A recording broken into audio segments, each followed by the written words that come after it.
Welcome back, folks. Pix TV.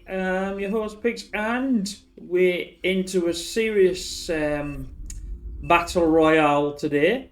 Two teams, 8v8. So I'm going to miss a lot, but yeah. So what we normally have, if you've never seen Bar before, is they normally have lines. Try to keep in within your lines.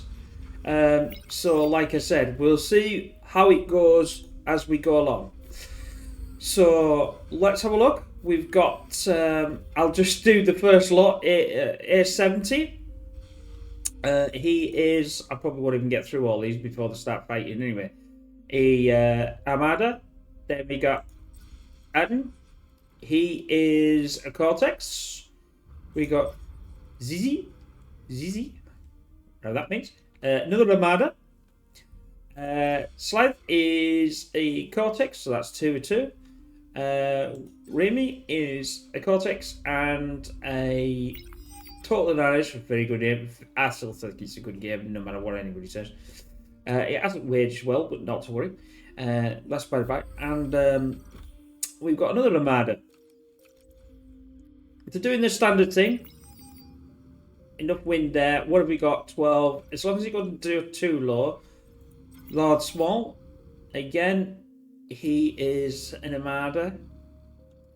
I wonder if he's going to go back and eat some of this up, because that'll get him some metal. Looks like metal to me. All the glitters has changed over, or at least over the year that I've been watching things at bar and playing. I haven't played a year, but I don't get, like I said before in some of the others, I don't get to play as much because I'm obviously doing a channel and things, which is disappointing. So I'm still on as low, but this is helping me. This was another reason why I was doing it, because obviously you can learn. You know what I mean? That's the whole point of it. Lewis, so normally the back lot tend to try and go for T2 as fast as they can, because the front lot is going to protect them. So, but we'll see. This one here, this normally is a definitely T2 transition on this one. This can be a bit funny because there's always, paths around here to have a go. It's not a massive wide map, but it is quite a long map. And they always tend to park themselves on here somewhere around this line. They'll tend to come through. Whoops. They tend to come through here and tend to come through this choke point here. So we'll see what they do and see who gets to T2 fast enough. It has been known that it's been quite a long. We've had some really long maps on games on this one, where if they're even, if you like, if we look here, the teams are relatively even. Obviously, the night one is the lowest sort of out, but he's still put a few hundred hours in, so it should be relatively even. Now, Team 2 is pushing forward, which is good. Team 1 is not as pushing as much. So they, like I said, the line should be on this one, if I remember correctly. It's around here. So you want to get as much of this as you can and push forward. Glitters is a weird map. You tend to push forward, especially now you've got more, and the AV8 is quite a big one. So he's protecting himself, which is fine. I mean, you can get some artillery on. I think you can get it. I think we certainly can get it on there. Maybe not on this one, but you could get a radar if you could get aircraft out. See, now he's got aircraft as a scout. Or is that a fighter? No, it's a fighter. Sorry. I don't like to go too far in because sometimes it's very difficult to see everything, and I'm trying to look on the map as well. Commanders come really forward. That is a really forward commander. To me, that's probably a little bit too aggressive. Certainly early on, they only have to stack that. I mean, he's on his own, so it's probably not too. He's probably lucky, really. He's going to degun this out. You watch the degun. There you go. Let's take that out. So now that Team 2 is definitely on the charge there. What's Computer doing? He's going to protect that, which is fine. Normally what you're going to really do, like I said before, is push forward quite a bit and then go backwards. and then start to get all the metal. That's another way of doing it, instead of sort of getting the metal, moving forward, getting the metal, because by the time your obviously other team could actually be you know, doing the opposite to what you're doing. So, which is obviously more metal's better than less metal. You know, more units is better, because obviously you can take it into change it into more units. So there's a lot of skirmishing going on. There's nothing. See, this is what tends to happen here, where they start to build and they do a bit of turtling. Artillery is there, so that'll take that out. That'll take that out. That's not bad. How did Grumpy do? No, he definitely pushed himself forward. It's a radar. Well, it's going to see a bit, but not a lot. I don't think anybody's team has got air. Yeah, one's got air. What would have been nice? It would have been said, "Give me some air, and give me an aircraft, and I'll give you it back." And then, like I said, put an artillery or something on there. That would then shell that for practically nothing. You can do it on the other side as well. The same here. You know, the same here. I don't think you can get one on there, but you might be able to get. Wait, I mean, you could get a jammer or a radar on there. Then it would take a little while to get out. Or you know, you come on here and do the same. It depends on how they're communicating. That's another thing. This game is a lot of communication when you've got far going, and it's practically impossible if you look at all the different nationalities. Obviously, English and American, we talk the same. I mean, Canadian, we talk the same language. Czech don't, and Spanish don't. So it's very difficult. Is that Mexican? If it's not, my apologies. It may be a South, you know, an African country. My apologies if it's wrong. I don't know every country's flag in the world. I know my own English. That's a good one. If I don't know that one, I think that one is definitely the same as well. I think that might be an African, or you know, say Samoan or something like that. Well, Samoan, I think they speak English as well anyway, so it's not too bad. But anyway, let's get back to the fight. Come on, Grub. You're going to go down. Get back. Ooh, one more hit and he's down. Ooh, yes, that's it. He's out. This is what I said. I said this way. Do not go too far forward. Now, that's one commander gone. Although he's got up a lot of protection, that's not too bad, but it's still not good. He might be able to eat that, either eat it up or resurrect it. It's probably eating it up better in an 8v8 than actually resurrecting it, to be honest. What are we doing on the front? So now they're all coming down. So this is obviously a run by. Artillery won't stand a chance once you... Right, artillery is, I would say, is probably the wrong thing on this. You know, you need to start thinking about probably putting some, you know, if you really wanted to hold the line, maybe put some claws or something like that down there. I'm trying to think of what the, if I can find a constructor somewhere, I'll say what I was thinking of. Yeah, we know it. We pinging like mad.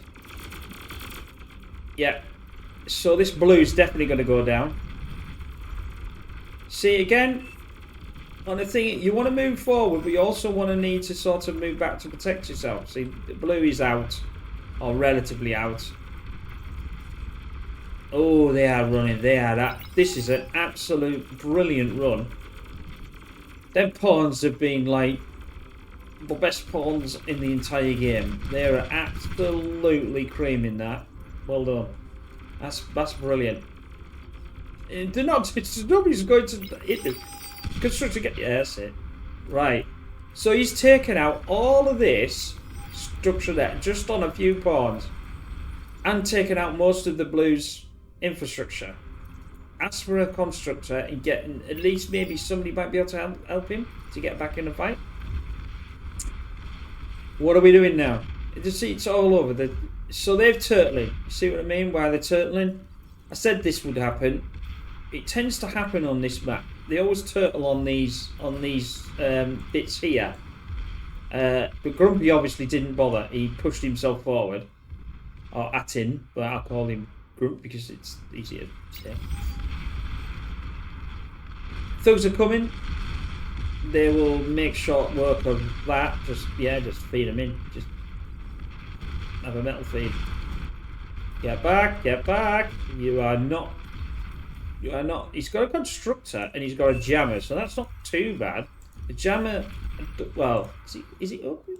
I can't select it. It's not giving me the radius of the jammer itself, but it's probably somewhere about there.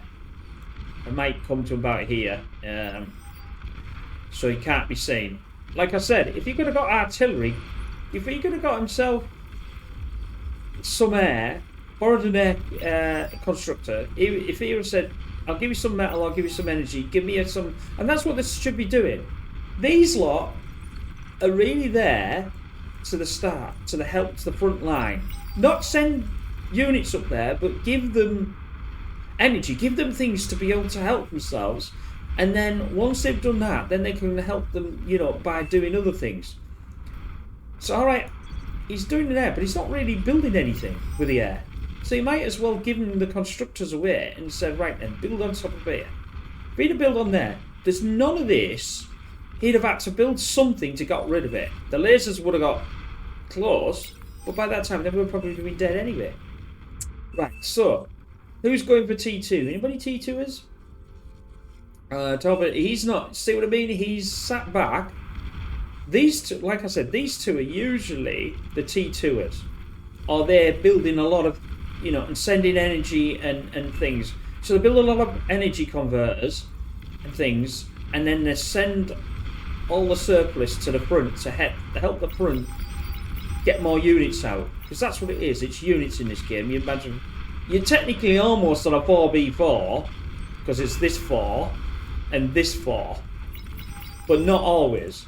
He went down, so that was sorry, I think that that was Louis 22. I assume that's his age, 22. So what they're doing here, so this commander, they can resurrect this commander or they can eat the metal. But what they're doing is they're not going to do it themselves. They're blowing it up to get rid of it. It's almost there. Now his shurikens are out to destroy the party, basically. Yeah, it is a shuriken. I don't think the Armada has the same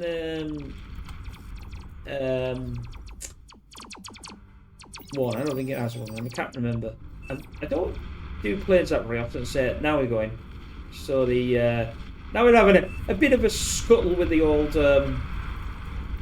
What's he on about? He's saying something. So the yellow's coming out again. Twits.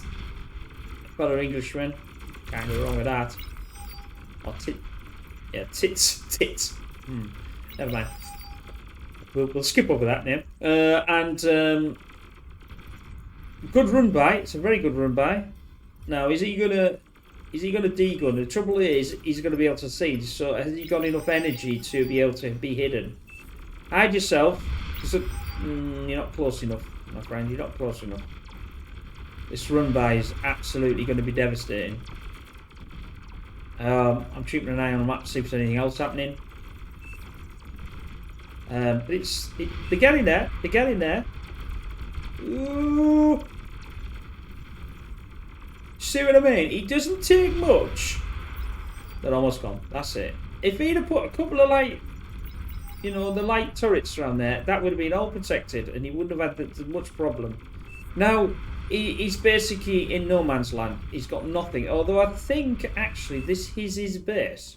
So actually, Grumpy's there somewhere, but I don't know. I don't think he's left yet.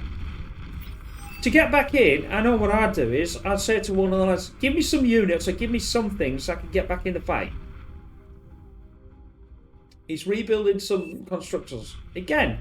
If he'd have come forward and built them on here, this would have been so much easier for the second team. I know in hindsight and thinking, and I'm saying all this, it's a lot harder to play than watch, and because I can see everything, you know. I'm not too sure what they can see. So this is all they can see, right? So T2 is that's all they can see. They can't see anything else because they've not pushed forward. But obviously, I can see all the battlefield.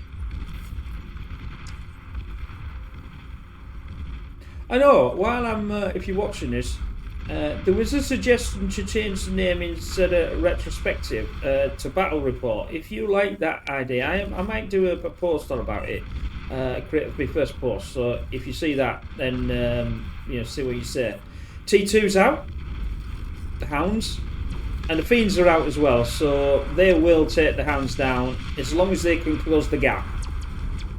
The Hound is a well, it's got two settings that they can do on here. If it doesn't I can't do it now. They've got two settings, so they can do a high trajectory and a sort of a lower, faster trajectory if you like. I think that's that. I can't remember the full names of them. They don't quote me on that, but it does it's better for units, if you like, than the higher trajectory. So, but anyway, Team 2, I think, got most of the sky now, although they probably would be able to take that out. And I don't think they've got a lot of but Team 1 is definitely pushing. They're just almost over that halfway mark. But if we take this, is what's been taken out, really they could come a lot more forward and be somewhere at least here, if not here. And then you're struggling, right? There's another run by. This run bys have been absolutely devastating. Unfortunately, they will take everything out. They take the converters, but they always take that. It's always a nice idea to try and take this out, but if you can't that, because obviously they'll eat you up, get behind here. If you can get behind here, Commander's going to try and degun you, because he'll degun his own wind. So you know what I mean. You're trying to get to the back, right? So the artillery is coming out, the Snake and the Gauntlet. That's what I'm saying. The Gauntlet and the Snake on top of here would have been brilliant. Look at the actual Rattlesnake actually fires even further than the Gauntlet. It is technically more devastating. I think that's a T2 unit, I think, if I remember rightly. I may be wrong. Because if we look at the range, 1200, and we look at that, it's 1300. That's a hell of a lot more range. I think it's actually, I would say, it fires faster as well. Now let's get rid of that. And on these parts, I need to move the microphone just slightly out. I can't see the little thing to to clear it. I don't like a microphone in my face, so it's right near the monitor, you see. It doesn't do for me because it gets in my way. But anyway, yeah, absolutely, I agree. That's not even my writing either. So what they're going to do? Well, that's the problem. They are getting close to what I said. What needs to happen is oh no, my apologies. It's the other way around. Ooh, it's a TD. That's devastating. That's a nuke, I assume. Yep, that's a nuke.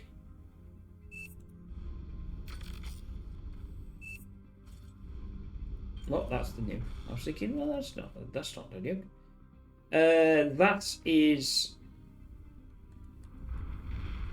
I'm trying to. I think that's the Cortex. No, that's the Amado. I don't use it very often, even my own games. In fact, I don't actually remember ever using it. If I remember rightly, it takes longer than the Cortex, but it's more deadly than the Cortex nuke. They need to build some nuclear. Normally, about 14 minutes. Well, we're a bit over. Is you need to do the anti-nuke. It's normally about 14 minutes in a game if it's lasting long enough that you want to have one up by that time. Especially on the back. Not so much on the front. So he's getting the advanced fusion. So these take so long, even though he's got a lot here.